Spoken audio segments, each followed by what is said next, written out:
화려한 샹들리에의 빛이 수천 개의 크리스탈처럼 쏟아져 내리는 그랜드 볼룸. 혁신적인 기술 기업 이노바텍의 최연소 CEO 취임을 축하하는 파티는 재계의 거물들과 야심만만한 인물들로 가득 찼다. 공기 중에는 값비싼 샴페인 향과 은밀한 권력의 냄새가 뒤섞여 있었다. 한유진은 이 모든 소란의 중심에서 한 발 물러나 자신의 약혼자 최재훈이 스포트라이트를 받는 모습을 지켜보았다. 그녀의 입가에는 옅은 미소가 걸려 있었지만 그 눈빛은 복잡한 생각으로 희미하게 흔들리고 있었다. 유진은 단순한 약혼녀가 아니었다. 그녀는 재훈이 오늘 이 자리에 서기까지 자신의 빛나는 재무 분석가 경력을 기꺼이 일시 정지시킨 숨은 조력자였다. 최재훈은 흠잡을 데 없는 턱시도를 입고 연단에 섰다. 그는 자신감에 넘쳤고 그가 가진 매력은 청중을 사로잡기에 충분했다. 유진은 그의 연설문 마지막 단락을 자신이 직접 다듬어 주었던 것을 기억했다. 그가 회사의 미래 비전을 이야기할 때 유진은 그 비전의 핵심이 되었던 자신의 프로젝트 제안서를 떠올렸다. 그녀는 이 모든 것이 두 사람의 공동 성취라고 믿어 의심치 않았다. 재훈이 자신을 향해 잠시 시선을 돌렸을 때 유진은 부드러운 미소로 화답했다. 하지만 재훈의 눈빛은 그녀를 스쳐 지나갈 뿐 알 수 없는 냉담함이 서려 있었다. 연설이 끝나고 열광적인 박수 소리가 잦아들자 재훈은 마이크를 든 채 잠시 뜸을 들였다. 그리고 오늘 이 기쁜 자리를 빌려 여러분께 개인적인 소식 하나를 더 전해드리고자 합니다. 볼룸 안의 공기가 순간적으로 팽팽해졌다. 유진은 본능적으로 불길한 예감을 느꼈다. 혹시 깜짝 프러포즈라도 하려는 걸까? 아니, 그럴 리 없었다. 그들의 결혼은 이미 기정사실이었고 날짜까지 잡혀 있었다. 유진의 심장이 불규칙하게 뛰기 시작했다. 재훈의 시선이 다시 한번 유진을 향했지만 이번에는 그 어떤 애정도 담겨 있지 않았다. 저는 곧 결혼합니다. 재훈의 목소리가 장내에 울려 퍼졌다.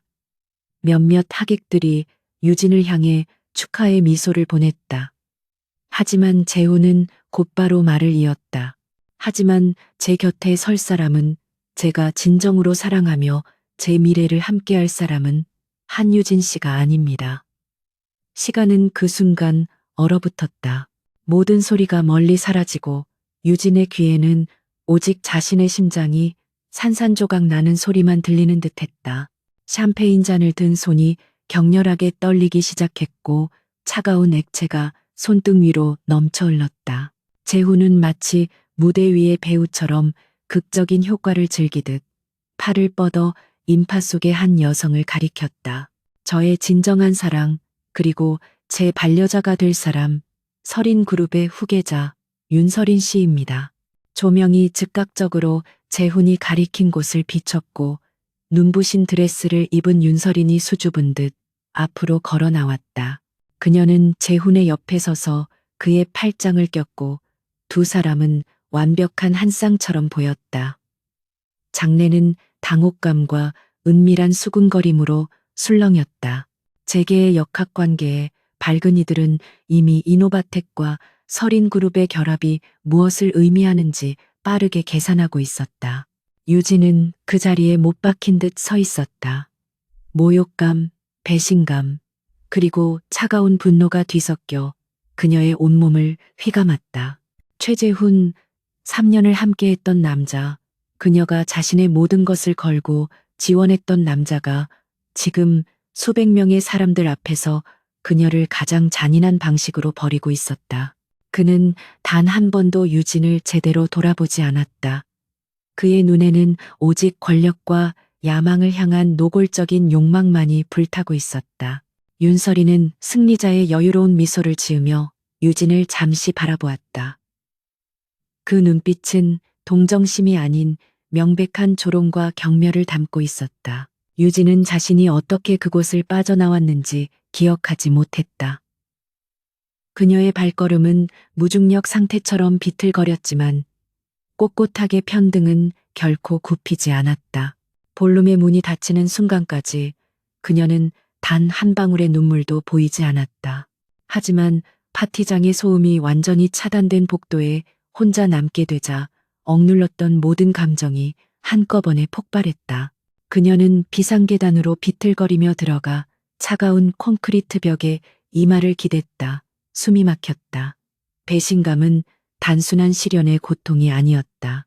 그것은 자신의 정체성과 가치관을 송두리째 뒤흔드는 지진과도 같았다.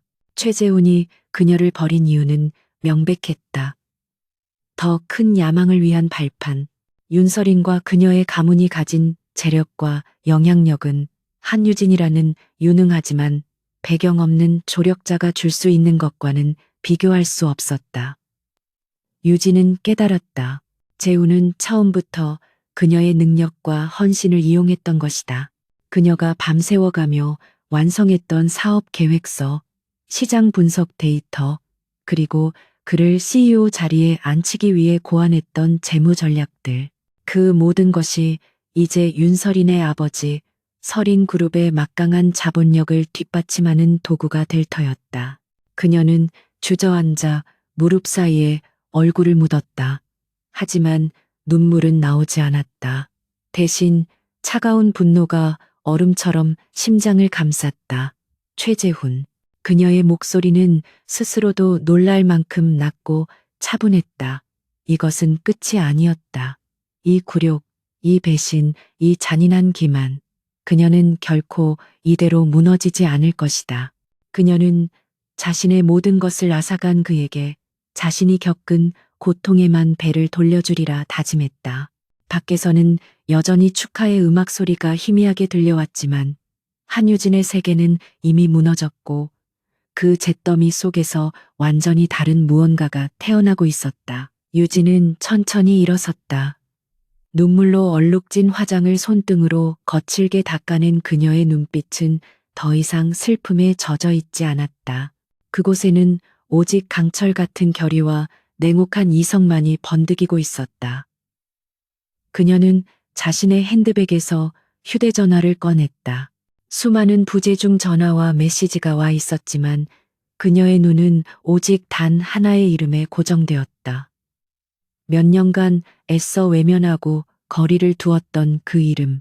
그녀가 가진 유일한 그리고 가장 강력한 가족. 그녀는 심호흡을 하고 통화 버튼을 눌렀다.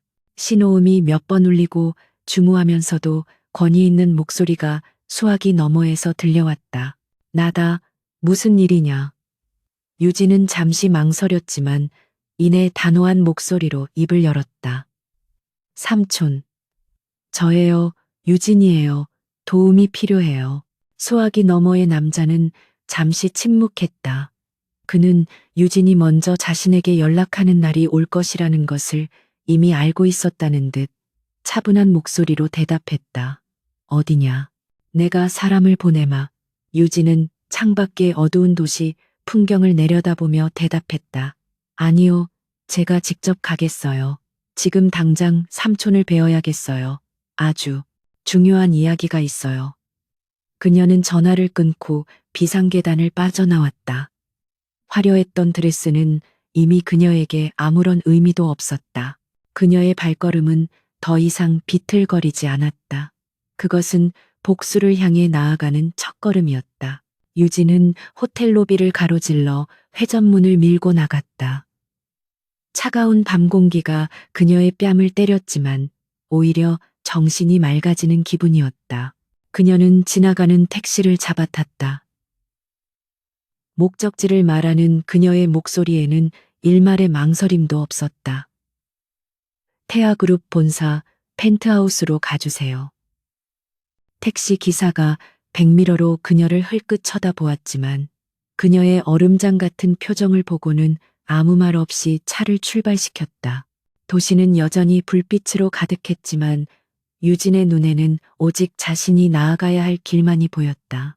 최재훈과 윤서린이 축배를 드는 그 순간 한유진은 자신의 무너진 세계를 재건하기 위해 가장 강력한 동맹을 찾아가고 있었다. 태아그룹의 본사 건물은 도시의 스카이라인을 압도하는 거대한 강철과 유리의 탑이었다. 그것은 단순한 건물이 아니라 대한민국 경제의 심장부에서 막강한 영향력을 행사하는 권력의 상징 그 자체였다.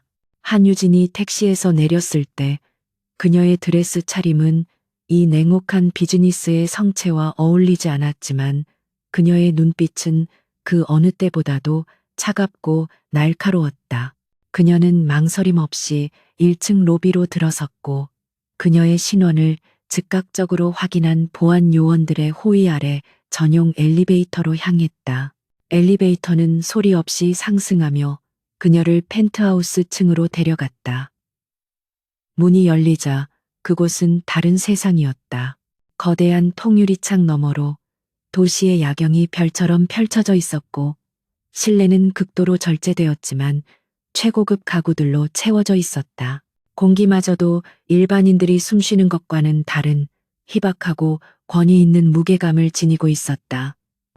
그리고 그 모든 풍경의 중심에 한 남자가 서재를 등지고 서 있었다. 태아그룹의 총수 강민석. 그녀의 유일한 피부치 삼촌이었다. 강민석은 50대 중반이었지만 그의 자세는 꼿꼿했고 날카로운 눈빛은 세월의 흔적 대신 상대의 속을 꿰뚫어 보는 듯한 통찰력으로 빛났다. 그는 유진의 초라한 행색, 엉망이 된 화장, 그리고 억지로 버티고 서 있는 위태로운 모습을 잠시 훑어보았다. 그의 표정에는 어떤 동정이나 놀라움도 없었다. 마치 이 모든 상황을 이미 예견하고 있었다는 듯했다. 앉아라, 유진아.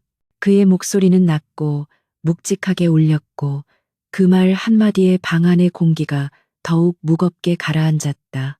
유진은 소파에 앉는 대신 그를 똑바로 마주보며 섰다. 그녀는 지금 동정이나 위로를 받으러 온 것이 아니었다. 삼촌께서 왜 저를 멀리 하셨는지 이제야 알 것 같습니다. 저는 너무 어리석었습니다. 유진의 목소리는 미세하게 떨렸지만 그 내용은 단호했다. 강민석은 천천히 그녀에게 다가와 맞은편에 섰다. 그는 오랫동안 잊고 지냈던 자신의 유일한 누이를 꼭 닮은 이 조카의 눈에서 어린 시절의 순수함 대신 낯선 도끼를 읽어냈다. 최재훈 때문이냐? 그것은 질문이 아닌 확인이었다. 유진은 입술을 깨물었다. 그 이름이 다시 한번 그녀의 심장을 찔렀다. 그자가 저를 배신했습니다.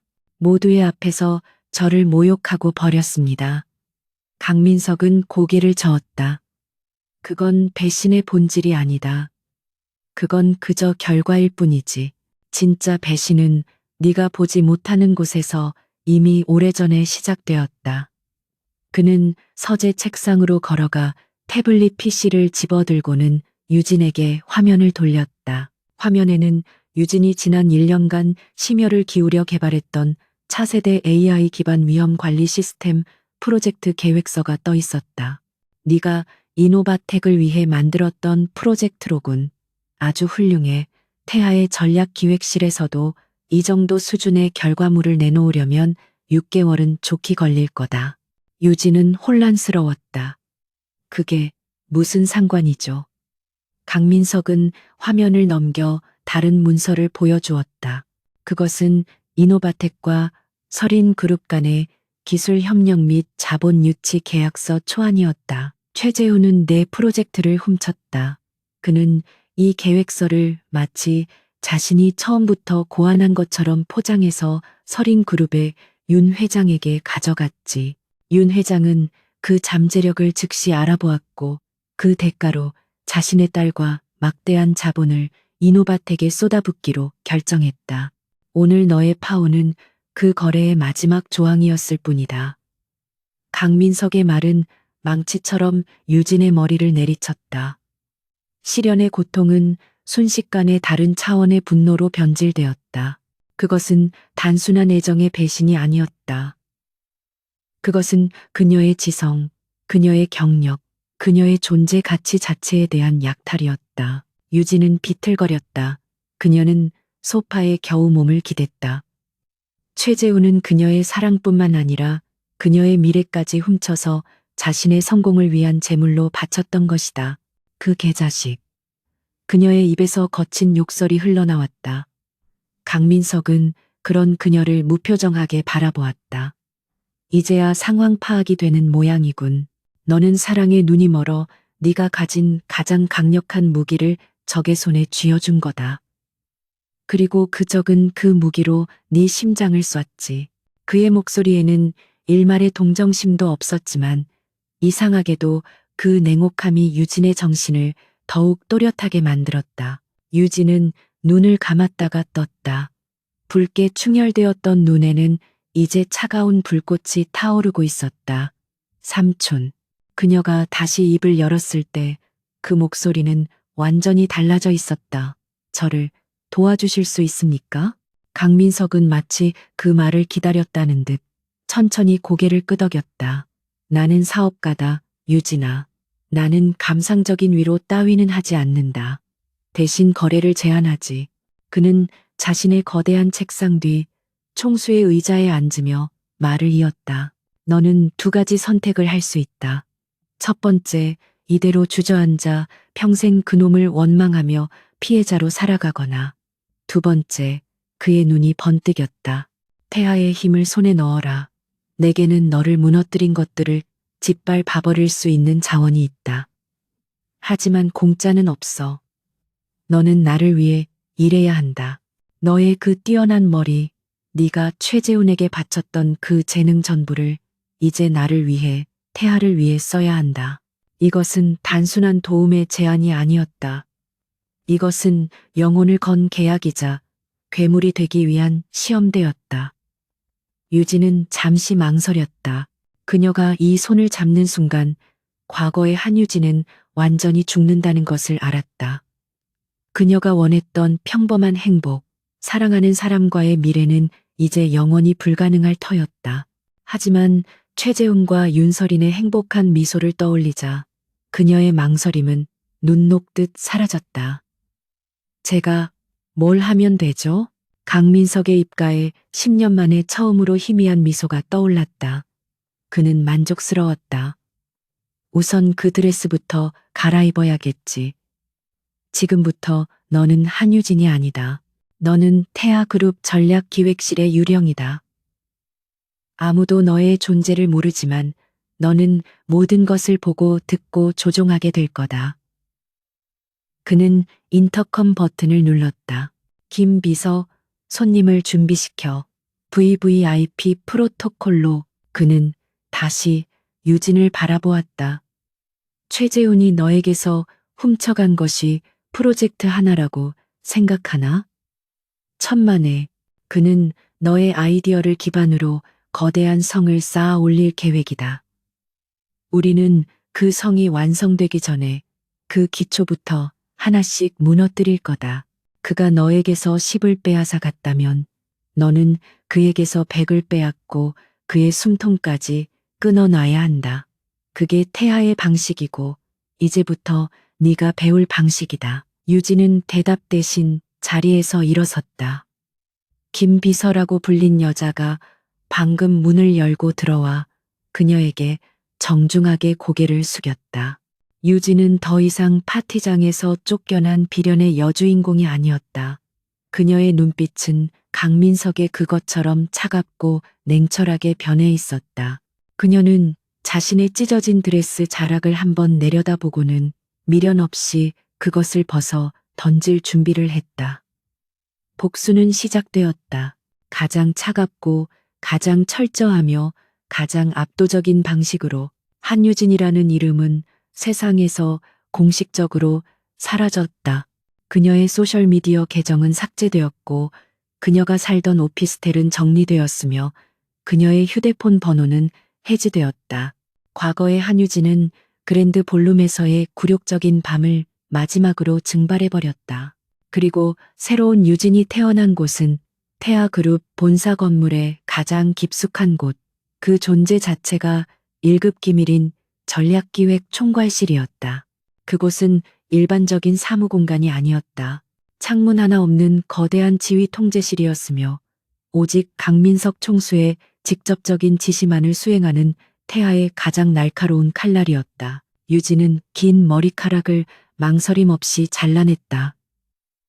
어깨에 닿는 단정한 단발머리는 그녀의 인상을 순식간에 날카롭게 만들었다. 화려했지만 이제는 거추장스러운 드레스와 하이힐은 사라졌고 그 자리는 완벽하게 몸에 맞지만 어떠한 장식도 없는 검은색 정장과 낮은 구두가 대신했다. 그녀의 변신은 외적인 것에서 그치지 않았다. 그녀는 감정을 버리는 훈련을 받았다. 총괄실의 책임자인 오 실장은 강민석의 그림자라고 불리는 인물로 유진의 교육을 직접 담당했다. 그는 감정 없는 목소리로 유진에게 첫 번째 규칙을 가르쳤다. 이곳에서는 사실만이 존재합니다. 당신의 분노, 슬픔, 원한은 가장 쓸모없는 데이터에 불과합니다. 그것을 분석의 연료로 쓰되 결코 결정에 개입하게 만들어서는 안 됩니다. 오 실장은 유진 앞에 거대한 스크린을 가리켰다.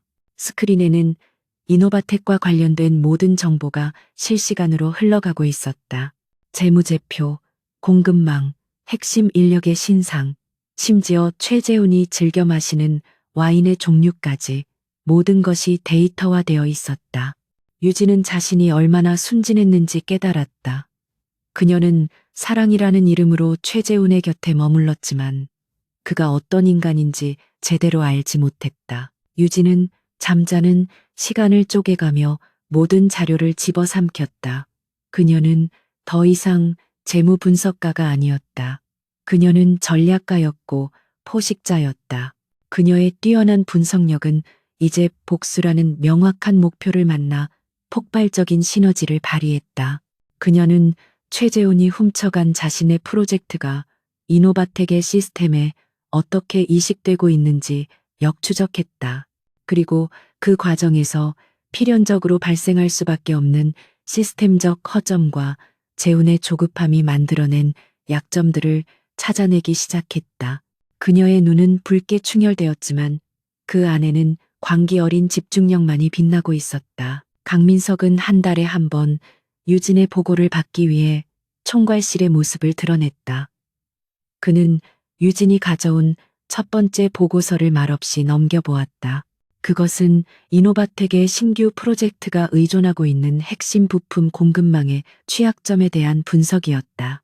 최재훈은 서린그룹의 자본에 취해 단기 성과에 집착하고 있습니다.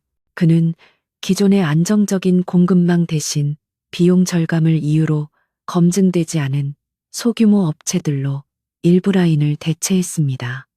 이 업체들은 서류상으로는 깨끗하지만 자금 흐름이 불투명합니다. 강민석은 고개를 들어 유진을 바라보았다. 그녀의 목소리는 차가웠고 그 어떤 감정도 실려있지 않았다. 오직 냉철한 분석과 논리만이 존재했다. 그래서 너의 제안은 무엇이지? 강민석이 물었다. 유진은 망설임 없이 대답했다. 우리가 이 소규모 업체들을 먼저 장악하는 것입니다. 직접적인 인수가 아닙니다. 그들의 부채를 우리가 매입하고 그들의 숨통을 쥐는 겁니다. 그리고 가장 결정적인 순간 공급을 중단시킵니다. 이노바텍의 핵심 프로젝트는 시작과 동시에 마비될 것입니다. 강민석의 입가에 다시 한번 그 희미한 미소가 떠올랐다. 그는 조카의 변화가 매우 만족스러웠다. 너무 공격적이지 않나? 최재훈이 즉각 대응할 거다. 유진은 고개를 저었다. 그는 대응할 수 없습니다. 왜냐하면 그는 이 공격이 어디에서 오는지 모를 테니까요. 서린그룹과의 관계, 내부 권력 다툼, 혹은 단순한 시장의 변동성으로 치부하겠죠. 그는 자신이 한유진이라는 이름의 유령에게 사냥당하고 있다는 사실을 상상조차 하지 못할 겁니다. 그녀는 자신의 전 약혼자를 그라고 칭하지 않고 이미 목표물로 명명하고 있었다. 좋다. 강민석이 결정을 내렸다. 오 실장, 한 팀장의 계획을 전폭적으로 지원해 필요한 자금과 인력 제한 없이 사용하도록 그는 유진을 한 팀장이라고 불렀다. 그것은 그녀가 이제 태아그룹 전략기획 총괄실의 핵심 일원임을 공식적으로 인정하는 순간이었다. 유진은 가볍게 고개를 숙여 감사를 표했다. 그녀의 가슴은 더 이상 뛰지 않았다. 오직 차가운 전략만이 그녀의 피를 돌게 했다. 유진은 자신의 사무실로 돌아와 거대한 화이트보드 앞에 섰다.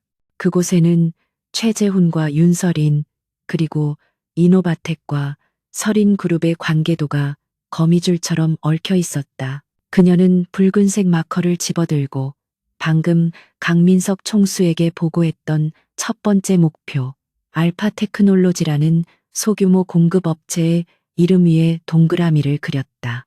이것은 시작에 불과했다. 그녀는 최재훈이 쌓아 올리고 있는 모래성을 한 줌의 모래알부터 천천히 그리고 확실하게 무너뜨릴 계획이었다. 그녀는 더 이상 사랑을 믿지 않았다. 그녀가 믿는 것은 오직 철저한 계획과 압도적인 힘, 그리고 그 힘이 가져다 줄 달콤한 파멸뿐이었다. 그녀는 스크린에 떠 있는 최재훈의 최근 사진을 바라보았다. 그는 윤설인과 함께 공식 석상에서 환하게 웃고 있었다. 웃어도 마음껏. 네가 웃을 수 있는 날도 얼마 남지 않았으니까. 유진의 낮은 속삭임이 아무도 없는 사무실에 차갑게 울려 퍼졌다. 태아그룹의 자본은 거대한 쓰나미처럼 보이지 않는 곳에서 움직이기 시작했다. 한유진의 지휘 아래 전략기획 총괄실은 유령 회사들을 내세워 알파 테크놀로지를 비롯한 이노바텍의 취약한 공급업체 3곳의 부실 채권을 조용히 매입했다. 이 과정은 몇 주에 걸쳐 극도의 정밀함 속에서 이루어졌다. 그들은 시장에 어떠한 충격도 주지 않았으며 마치 자본의 자연스러운 흐름처럼 위장했다. 유진은 이 모든 과정을 자신의 통제실 스크린을 통해 실시간으로 지켜보았다. 그녀는 이제 최재훈의 목을 겨눌 칼자루 3개를 손에 쥔 셈이었다. 한편 최재훈은 승승장구하고 있었다. 설인그룹의 막대한 자본이 수혈되자 이노바텍의 주가는 연일 최고치를 경신했고 재계는 젊은 CEO의 화려한 등장에 찬사를 보냈다. 그는 윤설인과 함께 각종 미디어의 모습을 드러냈고 두 사람의 세기의 결합은 그들의 사업적 야망을 가려주는 반짝이는 포장지 역할을 했다. 최재훈은 자신을 버리고 떠난 한유진을 이미 까맣게 잊은 듯했다. 아니, 그는 그녀를 잊은 것이 아니라 자신의 성공 가도에서 치워버린 하찮은 장애물 정도로 여기고 있었다. 그는 자신의 사무실에서 새로운 프로젝트의 거대한 청사진을 보며 만족스러운 미소를 짓고 있었다. 첫 번째 균열은 아주 미세하게 시작되었다. 이노바텍의 신규 프로젝트 핵심 부품 납품 예정일. 알파 테크놀로지에서 와야 할 부품이 입고되지 않았다. 생산관리팀장은 처음에는 대수롭지 않게 생각했다. 이런 작은 업체의 납기 지연은 흔히 있는 일이었기 때문이었다. 그는 즉시 알파 테크놀로지의 대표에게 전화를 걸었다. 하지만 돌아온 대답은 예상 밖이었다. 죄송합니다, 팀장님. 저희가 갑작스러운 자금 압박으로 인해 1차 부도가 발생했습니다. 공장 가동이 전면 중단되었습니다. 보고는 즉시 최재훈에게 올라갔다. 그는 설인그룹의 임원들과 함께한 점심 식사 자리에서 전화를 받았다. 그는 미간을 살짝 찌푸렸지만 이내 여유로운 목소리로 지시했다. 그런 사소한 문제까지 나한테 보고할 필요 없잖아. 당장 예비 공급처 알아보고 2배 값을 주더라도 물량 확보해. 그깟 작은 업체 하나 무너진 게 무슨 대수라고. 그는 전화를 끊고 다시 장인어른인 윤 회장에게 상냥한 미소를 지어 보였다. 그의 오만함은 하늘을 찔렀고 그는 이 작은 사고가 거대한 재앙의 시작임을 전혀 감지하지 못했다. 하지만 문제는 그렇게 간단하지 않았다. 알파 테크놀로지를 대체할 수 있는 기술력을 가진 업체는 극히 드물었고, 그나마 있던 업체들은 이미 태아그룹의 자회사들이 몇 달치 물량을 선점해버린 뒤였다. 이노바텍의 구매팀은 사방팔방으로 뛰어다녔지만 그들은 보이지 않는 벽에 부딪히는 듯한 절망감을 느껴야 했다. 바로 그때 두 번째 공급업체였던 베타 시스템즈마저도 원자재 수급 불안정을 이유로 납품 무기한 연기를 통보해왔다. 공교롭게도 베타 시스템즈 역시 태아의 소나기에 넘어간 뒤였다. 최재훈은 그제야 문제의 심각성을 어렴풋이 깨닫기 시작했다. 프로젝트 일정에 차질이 생기는 것은 단순한 지연을 넘어 서린그룹에 약속했던 성과를 낼 수 없다는 것을 의미했다. 그는 자신의 사무실에서 격분하여 서류를 집어 던졌다. 대체 일 처리를 어떻게 하는 거야? 고작 부품 2개 때문에 이 거대한 프로젝트를 세울 셈이야. 그의 비서와 임원들은 고개를 숙인 채 아무 말도 하지 못했다. 그들은 이 모든 것이 단순한 시장의 불운이라고만 생각했다. 바로 그 순간 유진은 두 번째 공격을 개시했다.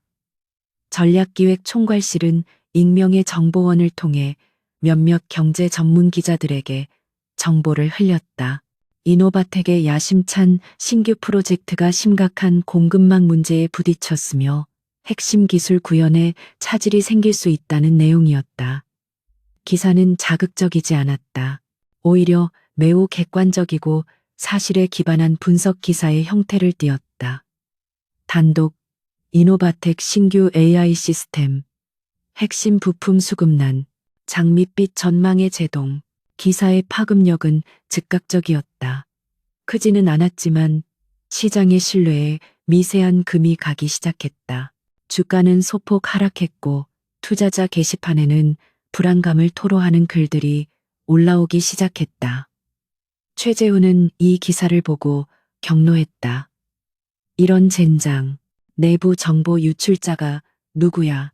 당장 색출해. 그는 이것이 태아그룹 같은 거대 경쟁사의 방해 공작일 수도 있다고 의심했지만 그 배후에 한유진이 있으리라고는 꿈에도 생각하지 못했다. 그는 여전히 유진이 어딘가에서 시련의 상처에 울고 있을 것이라고 멋대로 상상하고 있었다. 전략기획 총괄실. 유진은 오 실장과 함께 거대한 스크린을 통해 이노바텍의 주가 변동 그래프와 실시간으로 쏟아지는 부정적인 여론을 지켜보고 있었다. 오 실장이 감정 없는 목소리로 말했다. 목표물이 예상대로 반응하고 있습니다. 혼란스러워하지만 위협의 실체는 전혀 파악하지 못하고 있습니다. 유진은 말없이 고개를 끄덕였다. 그녀의 표정에는 기쁨이나 통쾌함 같은 감정은 없었다. 오직 다음 단계를 준비하는 외과 의사의 냉철함만이 존재했다. 아직입니다. 유진이 입을 열었다. 이건 그저 경고에 불과해요. 최재훈은 여전히 자신이 모든 것을 통제할 수 있다고 믿고 있을 겁니다. 서린그룹의 자본으로 이 문제를 덮을 수 있다고 생각하겠죠. 그녀는 스크린에 떠 있는 최재훈의 사진을 노려보았다. 그가 자신의 무력함을 깨닫고 자신이 가진 모든 것이 얼마나 허상이었는지 절감하게 만들어야 합니다. 다음 단계로 넘어갑니다. 세 번째 공급처, 감마 로지스틱스의 숨통을 끊으세요. 첫 번째 균열은 성공적으로 만들어졌다. 이제 그 균열을 무너뜨릴 차례였다. 최재훈의 사무실은 살얼음판 같았다. 알파 테크놀로지와 베타 시스템즈의 연쇄적인 공급 중단은 이노바텍의 신규 프로젝트를 명백한 좌초 위기로 몰아넣고 있었다. 최재훈은 서린그룹의 자본을 투입해 어떻게든 대체 업체를 찾으려 했지만 그럴수록 보이지 않는 손은 더욱 교묘하게 그의 앞길을 가로막았다. 유진이 미리 선점해둔 시장에서 그는 그저 허우적거리는 사냥감에 불과했다. 그의 불안감은 날이 갈수록 커졌고 그 불안은 그의 판단력을 흐리게 만들었다. 그는 임원들을 쥐어짰고 비서에게 고함을 질렀으며 밤에는 잠을 이루지 못했다. 이 모든 상황을 가장 불쾌하게 지켜보는 이가 있었으니 바로 그의 장인이 된 서린그룹의 윤 회장이었다. 윤 회장은 수십 년간 비정한 재계에서 살아남은 노회한 인물이었다.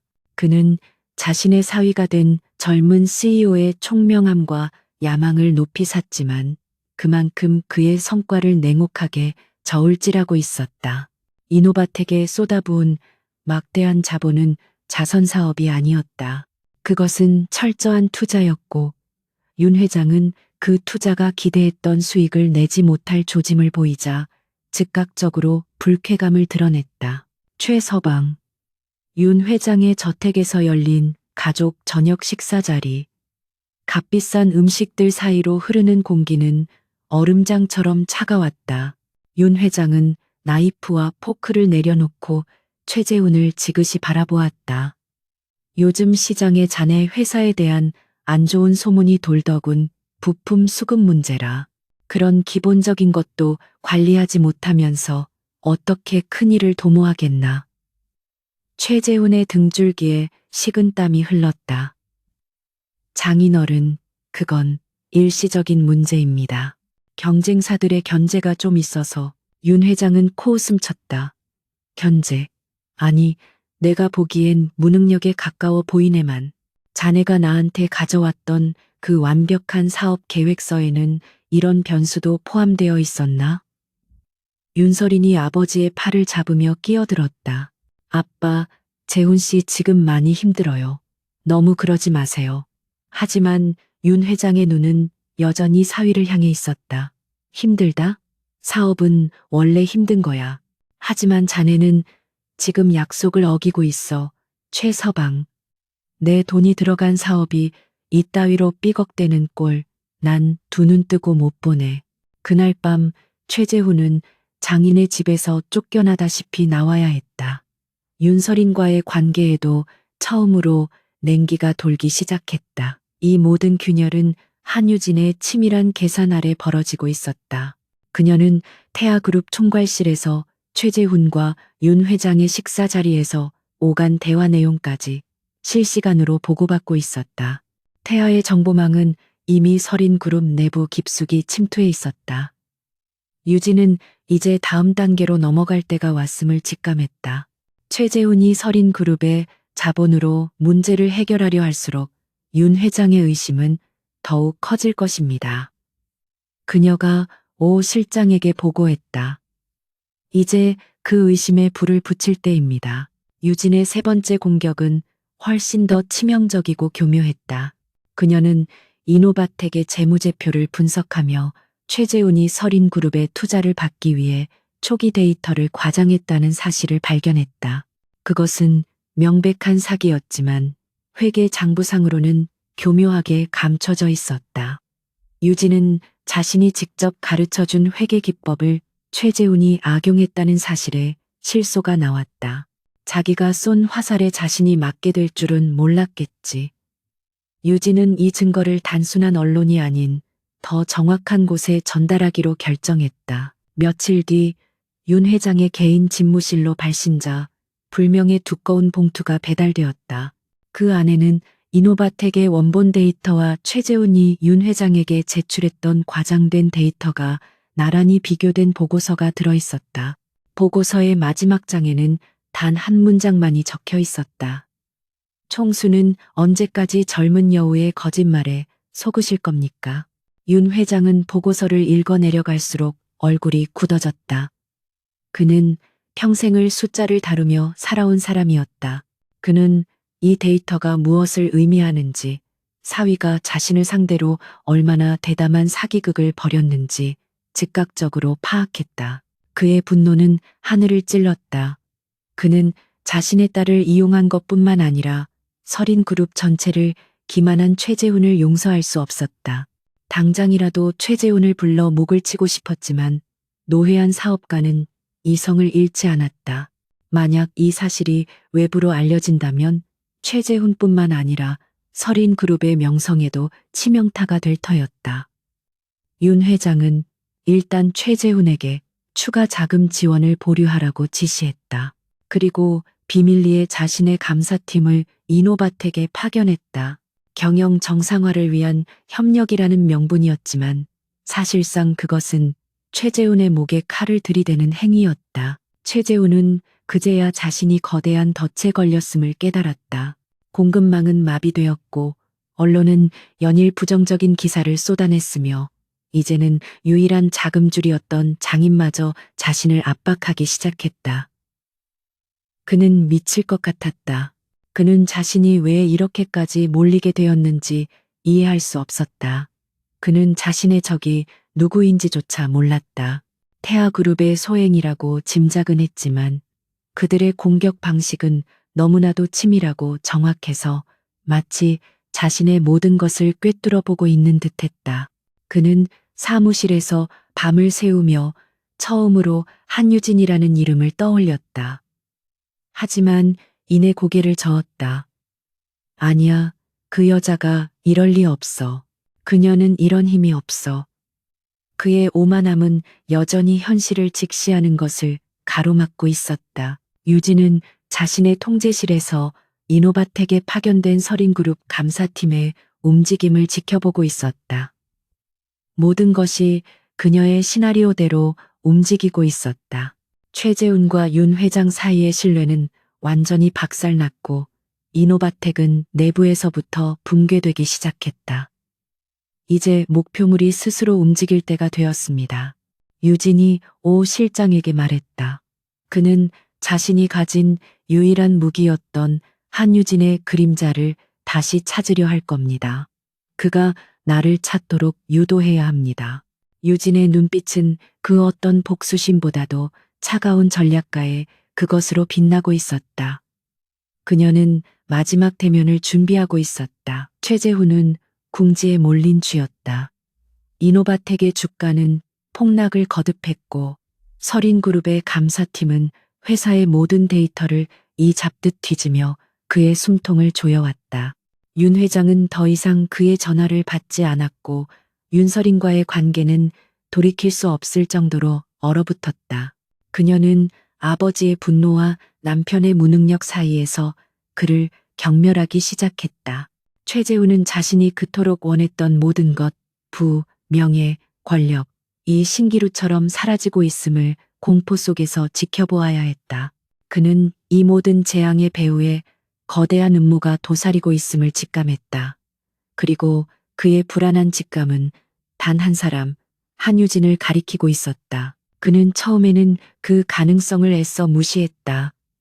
한유진은 그에게 버림받은 연약한 여자일 뿐이었다. 그녀가 어떻게 이런 거대한 힘을 동원할 수 있단 말인가. 하지만 이노바텍이 공격당하는 방식은 너무나도 치밀하고 정확했다. 그것은 마치 자신의 가장 깊은 약점을 속속들이 알고 있는 사람의 소행처럼 보였다. 그리고 자신의 가장 치명적인 약점을 아는 사람은 오직 한 사람, 자신의 모든 전략을 함께 세웠던 한유진 뿐이었다. 그는 공포에 휩싸였다. 만약 유진이 이 일의 배후에 있다면 그녀는 혼자가 아닐 터였다. 최재훈은 미친 듯이 유진의 흔적을 찾기 시작했다. 하지만 그녀는 말 그대로 증발해버린 뒤였다. 그녀의 예전 집, 그녀의 친구들, 그녀가 자주 가던 곳, 어디에도 그녀의 흔적은 없었다. 그는 사설 흥신소까지 고용했지만 그들이 알아낸 것은 그녀가 마지막으로 목격된 곳이 태아그룹 본사 근처였다는 사실뿐이었다. 태아그룹. 그 이름이 최재훈의 머리를 망치로 내리쳤다. 그는 유진에게 삼촌이 있다는 사실을 알고 있었지만 그 삼촌이 태아그룹의 총수 강민석이라는 사실은 까맣게 모르고 있었다. 유진은 의도적으로 그 사실을 숨겼었다. 젠장, 젠장. 최재훈은 사무실의 집기를 부수며 포효했다. 모든 조각이 맞춰졌다. 한유진은 그에게 버림받은 것이 아니었다. 그녀는 처음부터 자신의 패를 숨기고 있었던 것이다. 아니, 어쩌면 그가 그녀를 버린 그 순간 그녀는 괴물이 되어 돌아올 준비를 했던 것일지도 몰랐다. 그는 이제 유진을 만나야만 했다. 이 지옥 같은 상황을 멈출 수 있는 유일한 사람은 그녀뿐이라고 생각했다. 그는 그녀에게 매달려야 했고 용서를 빌어야 했으며 심지어 예전의 감정에 호소해야 할지도 몰랐다.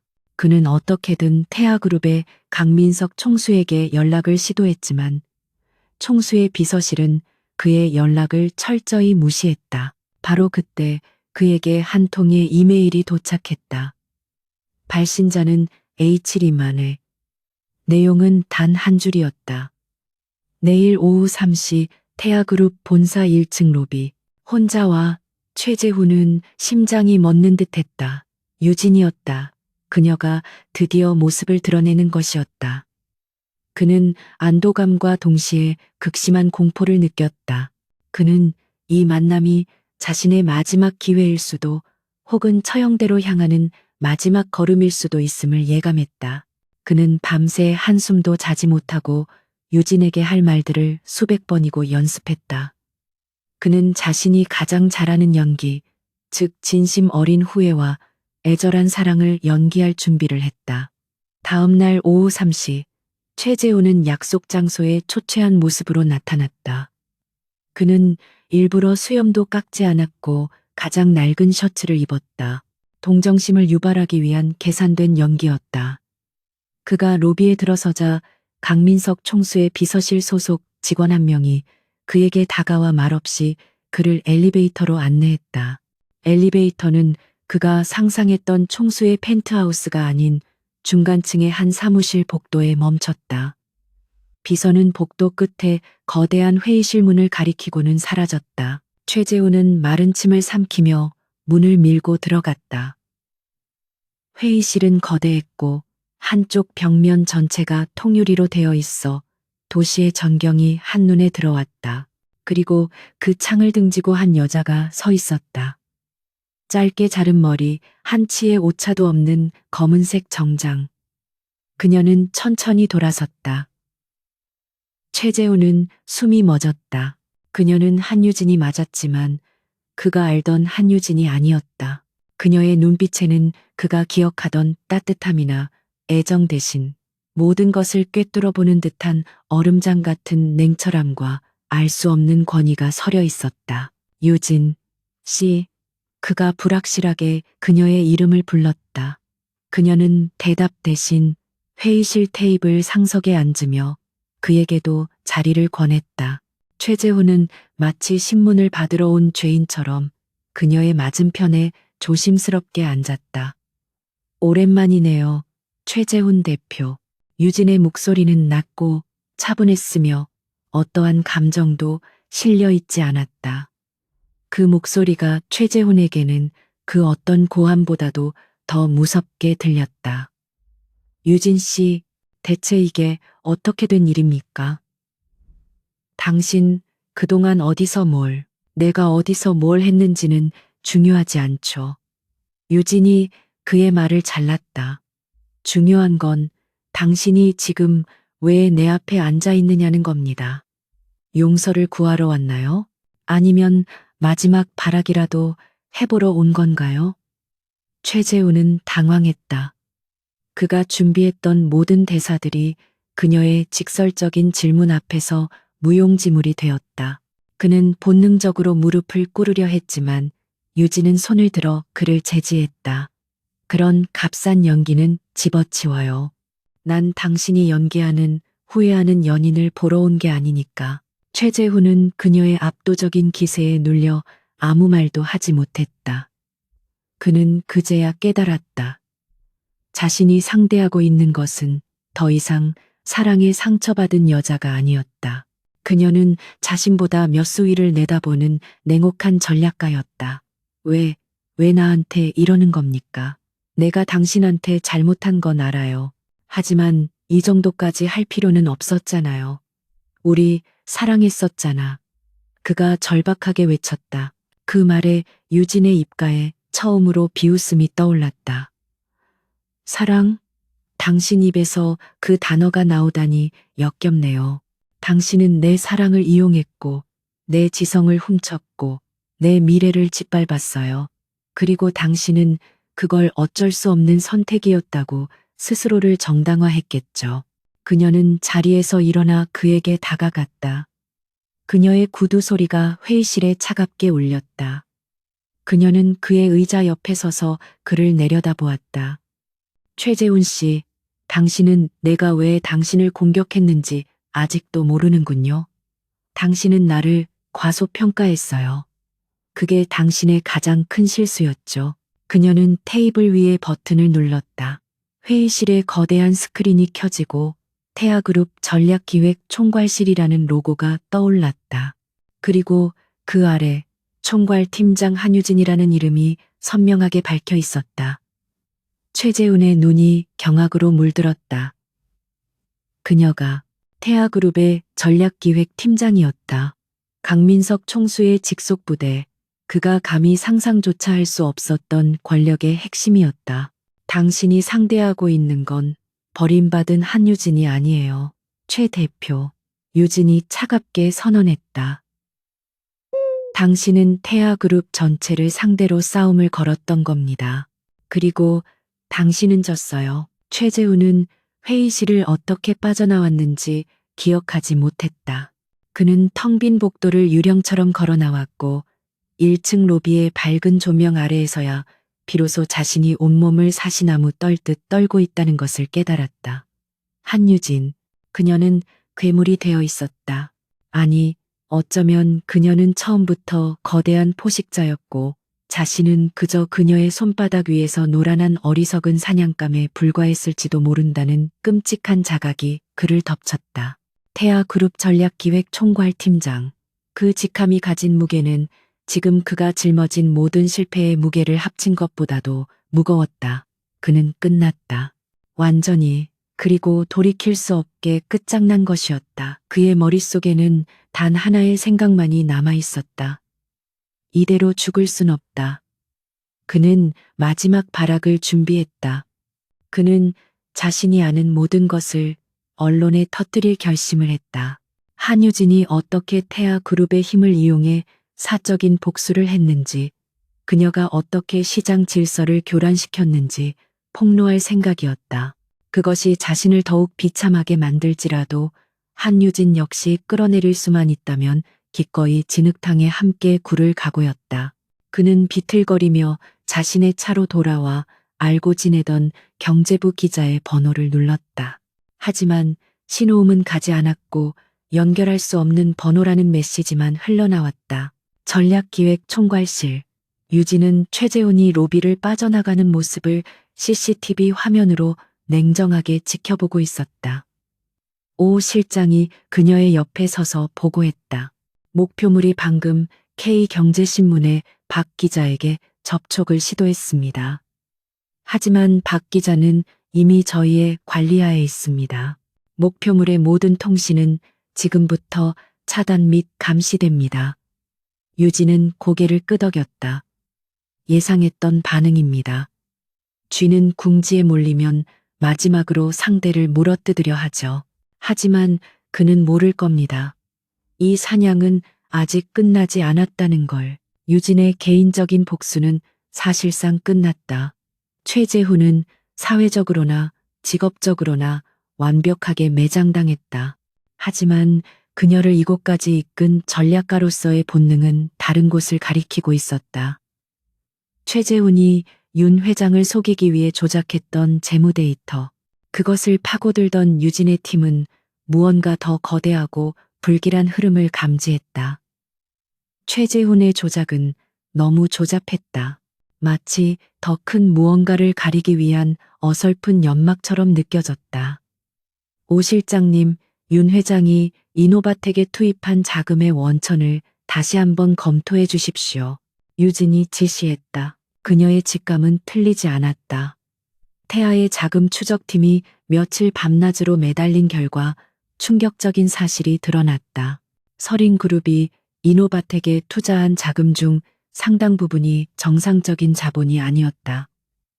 그것은 수십 개의 유령 회사를 거치며 세탁된 거대한 비자금이었다. 그리고 그 비자금의 흐름을 역추적하자 그 끝에는 이노바텍이 태동하기 훨씬 이전부터 존재했던 윤 회장의 검은 커넥션이 도사리고 있었다. 윤 회장은 수년간 이노바텍을 자신의 거대한 세탁소로 이용해 왔던 것이다. 유진은 등골이 서늘해지는 것을 느꼈다. 최재훈이 훔쳤던 자신의 프로젝트는 단순히 이노바텍을 성장시키기 위한 것이 아니었다. 그것은 낡고 비효율적이던 기존의 세탁 시스템을 차세대 AI 기반이라는 최첨단 기술로 위장하여 더욱 교묘하고 거대하게 업그레이드하기 위한 핵심 도구였다. 최재훈은 자신이 무슨 짓을 했는지 정확히 알고 있었다. 그는 단순한 사기꾼이나 배신자가 아니었다. 그는 거대한 범죄 네트워크의 핵심 공범이었고 윤 회장은 그에게 이노바텍이라는 왕국과 자신의 딸을 기꺼이 상납했던 것이다. 유진은 즉시 이 새로운 발견을 강민석 총수에게 보고했다. 펜트하우스의 집무실. 강민석은 유진이 내민 보고서를 읽어내려갈수록 표정이 엄숙하게 굳어졌다. 그가 예상했던 단순한 기업 사기나 배임의 수준을 아득히 넘어선 것이었다. 이것은 대한민국 경제의 근간을 흔들 수 있는 거대한 부패 스캔들이었다. 윤 회장이 감히 내 구역에서 이런 짓을 벌이고 있었단 말인가. 강민석의 낮은 목소리에 분노가 실렸다. 유진아, 그가 조카를 불렀다. 이 순간부터 이것은 내 개인의 복수가 아니다. 이것은 태하와 설인 두 그룹의 전면전이다. 아니, 그 이상이다. 이것은 썩어빠진 환부를 도려내는 대수술이다. 유진은 총수의 눈을 똑바로 바라보았다. 알고 있습니다. 삼촌. 그래서 저는 이 모든 증거를 검찰에 넘길 준비를 하고 있습니다. 강민석은 고개를 저었다. 아직이다. 증거가 완벽해야 한다. 윤 회장 정도의 거물은 어설픈 증거로는 절대 무너뜨릴 수 없다. 그는 법망을 빠져나갈 꼴이 수백 개쯤은 가지고 있을 게다. 강민석은 잠시 생각에 잠겼다가 결단을 내린 듯 입을 열었다. 그들에게 마지막 무대를 선물해 주자. 이노바텍의 임시 주주총회. 최재훈이 어떻게든 마지막 반전을 꾀하기 위해 혹은 투자자들에게 변명이라도 하기 위해 곧 소집할 거다. 우리는 그날 그들이 가장 빛나는 순간에 모든 것을 끝장낸다. 그는 유진에게 전권을 위임했다. 네가 가진 모든 자원을 동원해 검찰 내부의 우리 라인도 움직여라.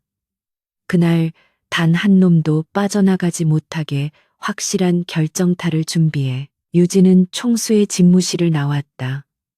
그녀의 어깨는 무거웠지만 발걸음은 그 어느 때보다도 단호했다. 개인적인 원한은 이미 오래전에 사라졌다. 이제 그녀의 가슴을 뛰게 하는 것은 정의를 실현한다는 거창한 사명감도 아니었다. 그것은 거대한 문제를 마주한 최고 전략가의 순수한 희열, 이 복잡하게 얽힌 매듭을 가장 완벽하고 화려하게 끊어내고 싶은 전문가의 욕망이었다. 그녀는 총괄실로 돌아와 자신의 팀을 소집했다. 지금부터 이노바텍 임시 주주총회를 우리의 디데이로 설정한다. 모든 증거는 그날 공개된다. 단 하나의 오차도 용납하지 않는다. 그녀의 목소리는 강철처럼 차갑고 단단했다. 최재훈과 윤 회장의 마지막 파티가 준비되고 있었다. 이노바텍의 임시 주주총회 날이 밝았다. 언론과 투자자들의 관심이 집중된 가운데 호텔 대연회장은 수백 명의 주주들과 기자들로 가득 찼. 공기 중에는 불안감과 불신 그리고 일말의 기대감이 팽팽하게 교차했다. 최재훈은 이 자리를 마련하기 위해 마지막 남은 힘을 모두 쏟아부었다. 그는 이것이 자신에게 남은 유일한 반격의 기회라고 믿었다. 그는 밤새 준비한 자료를 바탕으로 현재의 위기가 외부 세력의 부당한 공격 때문이며 자신은 이 위기를 극복할 비전이 있다고 역설할 참이었다. 그는 어떻게든 주주들을 설득해 시간을 벌고 윤 회장과의 관계를 회복하려 필사적으로 매달렸다. 윤 회장 역시 마지못해 주주총회의 모습을 드러냈다.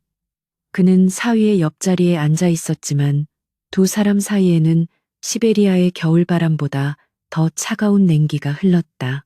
윤 회장은 이 자리가 이노바텍의 추락을 막는 마지막 방파제가 되기를 바랐지만 동시에 최재훈이라는 무능한 사위를 어떻게 처리해야 할지 냉혹하게 계산하고 있었다. 그는 자신의 거대한 범죄 네트워크가 드러날 위험은 꿈에도 생각하지 못한 채 이 모든 것을 단순한 경영 실패로 치부하고 있었다. 최재훈이 연단에 섰다. 그는 지난 몇 주간의 공포와 불안으로 수척해졌지만 마지막 남은 오만함으로 애써 당당한 척 연기했다. 존경하는 주주 여러분, 그리고 이노바텍의 미래를 믿어주시는 모든 분께 그가 준비한 연설을 막 시작하려던 그 순간이었다. 연 회장의 육중한 뒷문이 소리 없이 열렸다. 모든 사람의 시선이 그곳으로 향했다. 그곳에는 방금 전까지만 해도 최재훈이 부당한 외부 세력이라고 칭했던 태아그룹의 총수 강민석 회장이 서 있었다. 그리고 그의 곁에는 강철 같은 냉정함으로 무장한 한유진이 함께였다. 장내가 술렁이기 시작했다. 저 사람은 태아의 강민석 총수 아니야? 그가 여긴 어쩐 일로? 옆에 여자는 누구지? 엄청난 카리스마인데. 강민석과 유진은 그 모든 수군거림을 무시한 채 마치 레드카펫을 걷듯 당당하게 통로를 걸어 가장 앞자리에 착석했다. 그들은 이노바텍의 주요 채권자 자격으로 이 자리에 참석할 권리가 있었다. 최재훈은 유진의 등장을 보고 얼굴이 새하얗게 질렸다.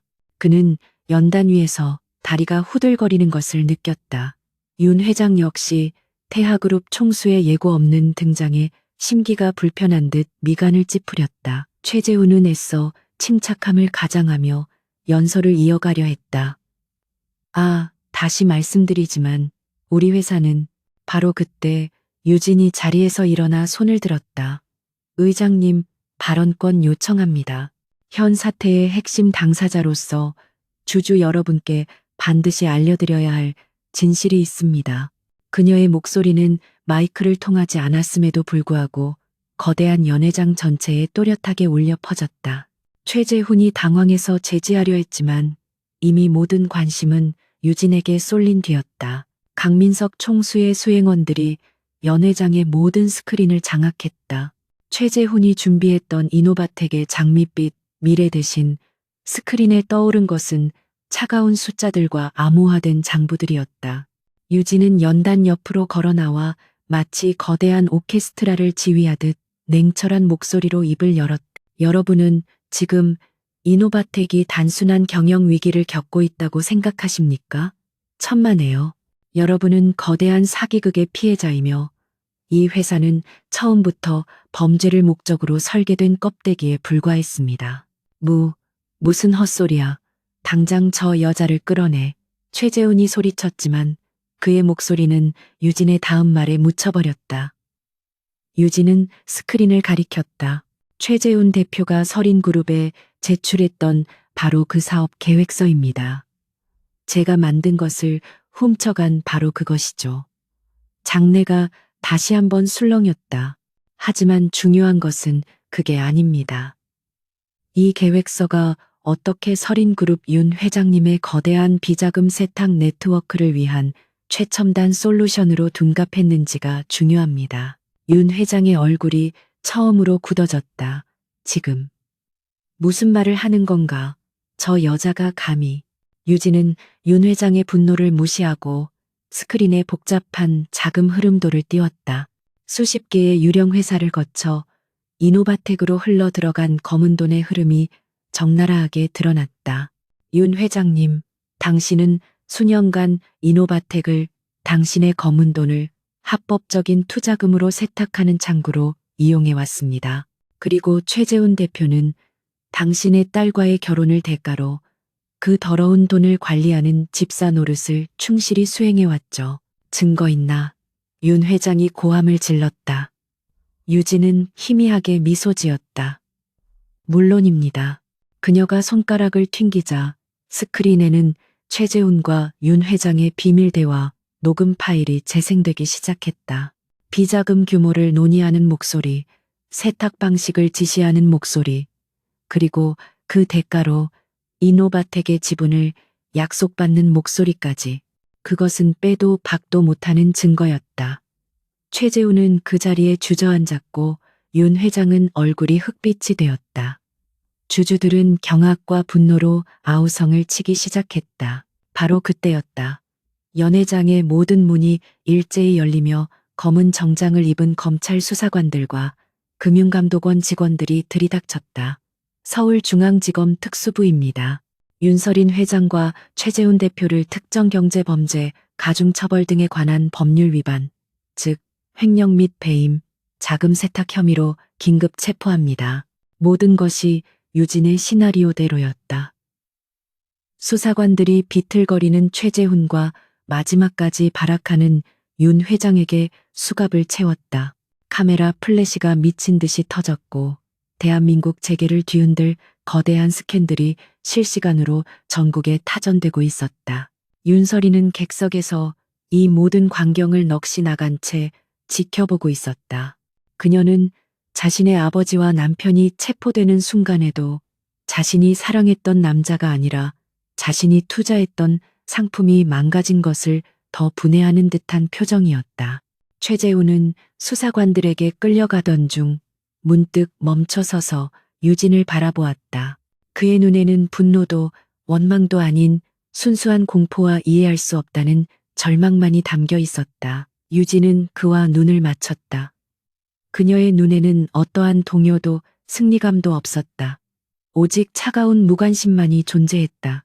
그녀는 이미 그를 자신의 인생에서 완벽하게 지워버린 뒤였다.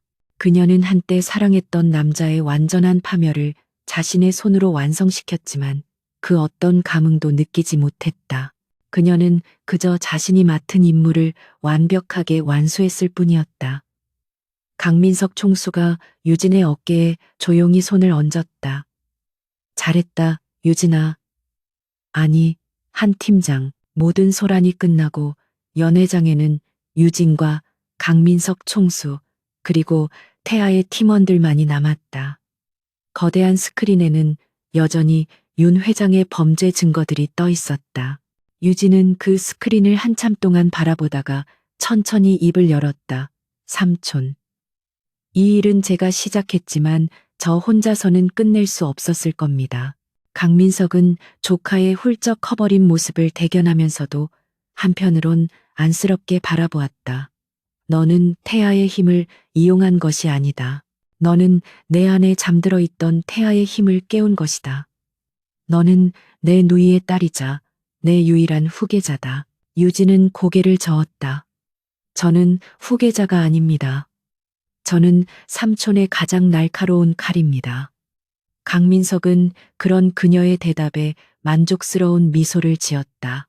몇 달 후 이노바텍과 서린그룹은 공중분해되었고 그 자산은 태아그룹을 포함한 여러 기업에 분할 매각되었다. 최재훈과 윤 회장은 법의 심판을 받고 역사의 뒤안길로 사라졌다. 한유진은 더 이상 전략기획 총괄실의 유령으로 살지 않았다.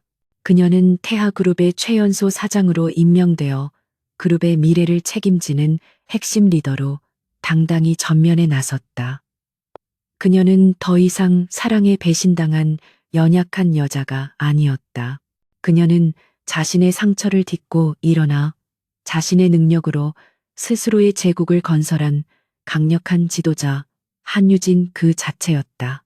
그녀의 복수는 끝났지만 그녀의 진짜 이야기는 이제 막 시작되고 있었다.